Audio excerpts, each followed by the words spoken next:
Thank you.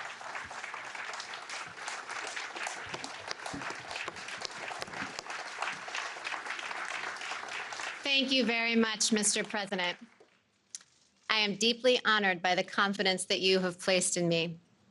And I am so grateful to you and the First Lady, to the Vice President and the Second Lady, and to so many others here for your kindness on this rather overwhelming occasion. I fully understand that this is a momentous decision for a president. And if the Senate does me the honor of confirming me, I pledge to discharge the responsibilities of this job to the very best of my ability. I love the United States, and I love the United States Constitution. I am truly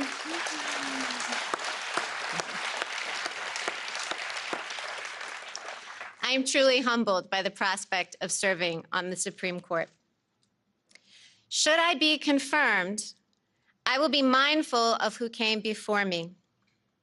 The flag of the United States is still flying at half-staff in memory of Justice Ruth Bader Ginsburg to mark the end of a great American life.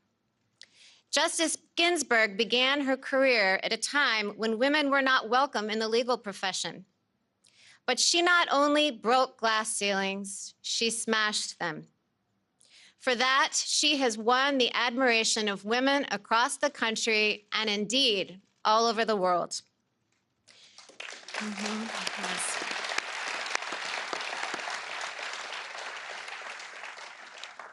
She was a woman of enormous talent and consequence, and her life of public service serves as an example to us all. Particularly poignant to me was her long and deep friendship with Justice Antonin Scalia, my own mentor. Justices Scalia and Ginsburg disagreed fiercely in print without rancor in person. Their ability to maintain a warm and rich friendship, despite their differences, even inspired an opera. These two great Americans demonstrated that arguments, even about matters of great consequence, need not destroy affection. In both my personal and professional relationships, I strive to meet that standard. I was lucky enough to clerk for Justice Scalia, and given his incalculable influence on my life, I am very moved to have members of the Scalia family here today, including his dear wife, Maureen. I clerked for Justice Scalia more than 20 years ago, but the lessons I learned still resonate. His judicial philosophy is mine too. A judge must apply the law as written. Judges are not policymakers, and they must be resolute in setting aside any policy views they might hold. The President has asked me to become the 9th Justice, and as it happens, I'm used to being in a group of 9, my family.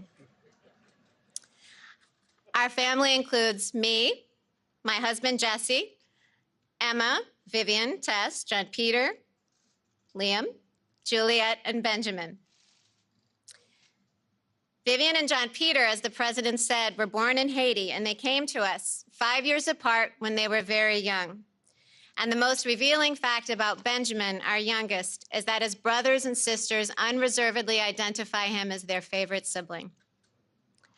Our children obviously make our life very full. While I am a judge, I'm better known back home as a room parent, carpool driver, and birthday party planner. When schools went remote last spring, I tried on another hat. Jesse and I became co-principals of the Barrett e-Learning Academy. And yes, the list of enrolled students was a very long one. Our children are my greatest joy, even though they deprive me of any reasonable amount of sleep. I couldn't manage this very full life without the unwavering support of my husband, Jesse. At the start of our marriage, I imagined that we would run our household as partners. As it has turned out, Jesse does far more than his share of the work. To my chagrin, I learned at dinner recently that my children consider him to be the better cook. For 21 years, Jesse has asked me every single morning what he can do for me that day. And though I almost always say nothing, he still finds ways to take things off my plate. And that's not because he has a lot of free time. He has a busy law practice. It's because he is a superb and generous husband, and I am very fortunate. Jesse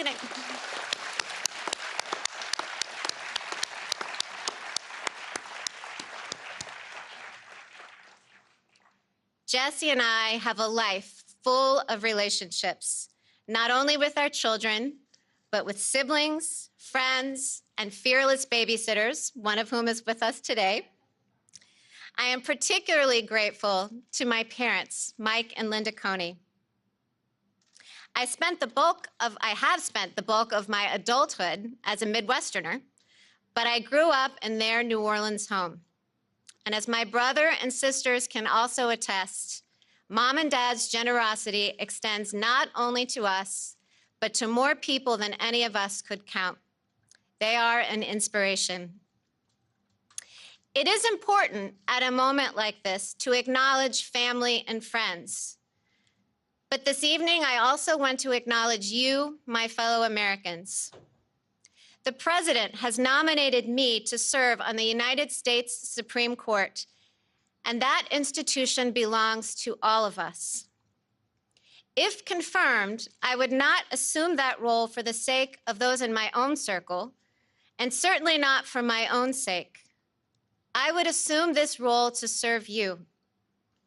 I would discharge the judicial oath, which requires me to administer justice without respect to persons, do equal right to the poor and rich, and faithfully and impartially discharge my duties under the United States Constitution. I have no illusions that the road ahead of me will be easy, either for the short term or the long haul. I never imagined that I would find myself in this position. But now that I am, I assure you that I will meet the challenge with both humility and courage. Members of the United States Senate, I look forward to working with you during the confirmation process, and I will do my very best to demonstrate that I am worthy of your support. Thank you.